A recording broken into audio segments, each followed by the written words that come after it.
Donc pour revenir peut-être un peu plus sur les orientations budgétaires en elles-mêmes, puisque ce qui est bien quand on a ces débats-là, c'est qu'on a, au-delà du budget en cours, du budget futur, on peut voir un peu les évolutions sur différentes années, comme vous avez présenté. Et moi, je l'ai déjà dit, ce qui me frappe, c'est que finalement, vous avez eu beaucoup de chance. Puisque Athis-Mons a eu quand même une situation assez privilégiée par rapport aux différentes collectivités territoriales au niveau des dotations, puisque la plupart des villes effectivement ont eu à subir d'année en année des grosses baisses de l'État dans les budgets qui étaient accordés, notamment les dotations. Et Athis-Mons n'a pas eu à subir tant de baisses que ça, puisque là on constate qu'elles se sont, sinon elles ont augmenté, au moins elles se sont à peu près maintenues, puisqu'on voit qu'en 2025 elles ont augmenté légèrement je parle au global, de 73 000 euros, et effectivement on voit qu'en 2026 dans vos prévisions il y a une petite baisse globale, mais très très légère, 17 000 euros. Donc quand même malgré tout, par rapport à la plupart des villes, on n'a pas à subir les coupes sombres de l'État. Malgré ce que vous pouvez véhiculer, on est plutôt bien loti. D'ailleurs, vous avez même cité l'exemple du Dilico.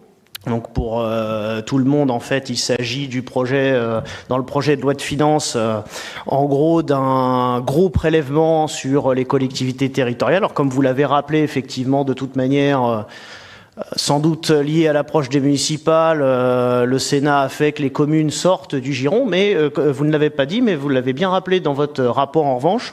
Il faut savoir qu'Athis-Mons, même si ça s'était appliqué aux communes, finalement, Athis-Mons, par les règles de calcul, n'aurait pas été concerné. Donc encore une fois, on serait passé en dessous des coupes sombres de l'État, ce qui fait que la ville d'Athis-Mons, normalement, en termes de dotation, on s'en sortait pas trop mal finalement sur le mandat qui vient de s'écouler. Espérons que dans l'avenir, ça se poursuive. Voilà. En parallèle, comme ça a été rappelé, on a eu par contre de l'argent qui est bien rentré des poches des Atégiens, si j'ose dire, puisqu'on a eu des recettes fiscales qui ont évolué à la hausse. On voit ça en page 9 avec le petit graphique que vous nous avez fait sur l'augmentation des bases foncières. Et on voit effectivement des hausses très importantes, comme on n'en a pas connu par le passé à ce niveau-là. Ce qui fait que sur le mandat, on a à peu près 15% d'augmentation du total via l'augmentation des bases des taxes foncières.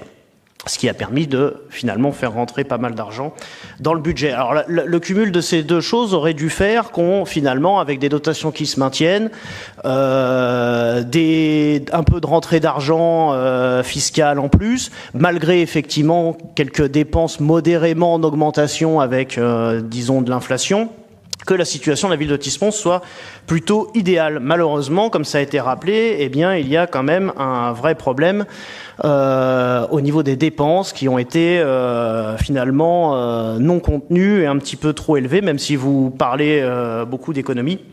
On a eu beaucoup d'évolutions, ça a été cité tout à l'heure sur le mandat, que ce soit les charges à caractère général et surtout le personnel.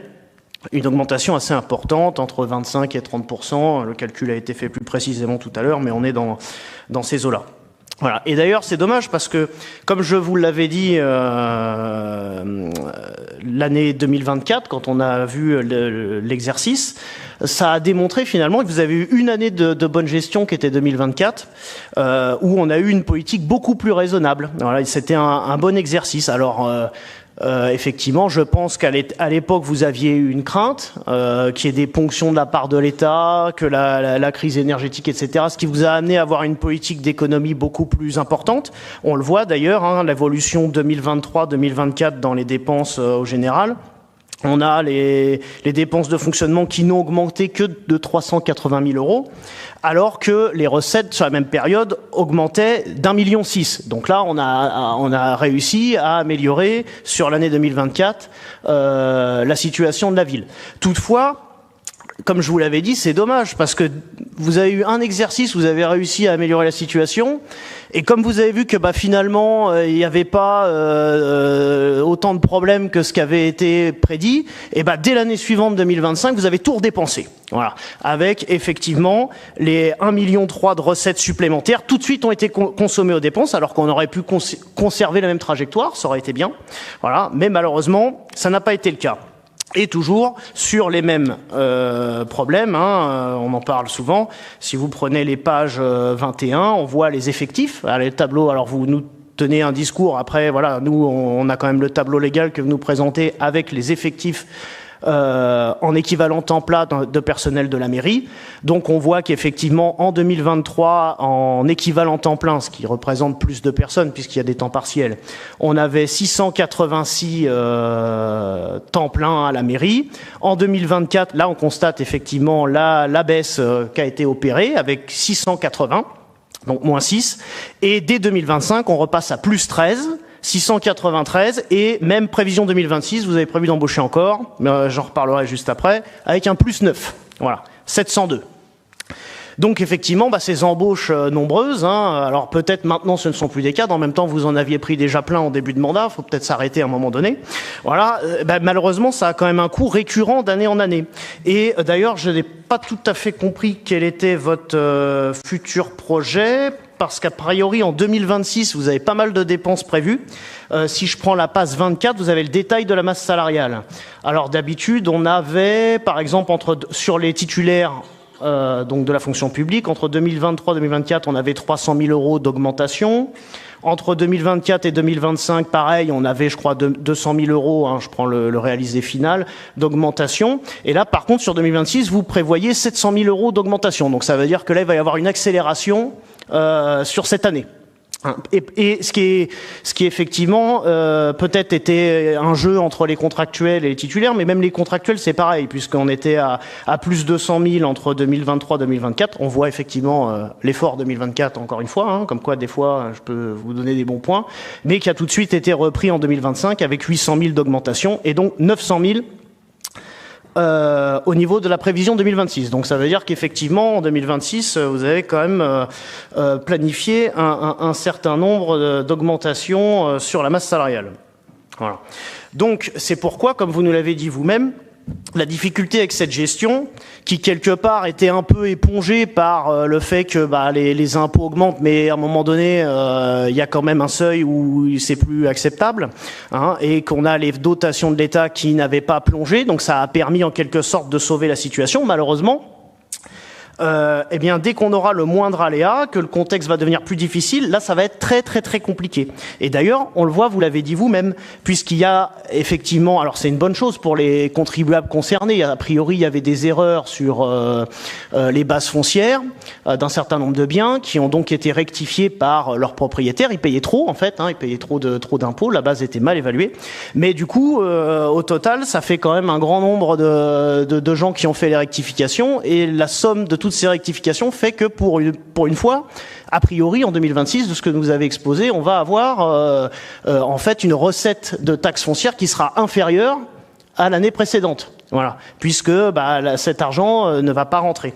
Donc là maintenant, effectivement, à partir du moment où on n'aura plus cet argent qui va rentrer, on va commencer à rentrer un petit peu en difficulté. Donc il va falloir quand même revoir un petit peu le niveau de dépenses de la ville d'Athis-Mons afin de préserver les capacités. Alors je note toutefois un petit point positif par rapport à ce qu'on avait dit la dernière fois, il me semble, puisque ce que je vous avais exposé justement comme le réalisé 2024 était assez positif, voilà.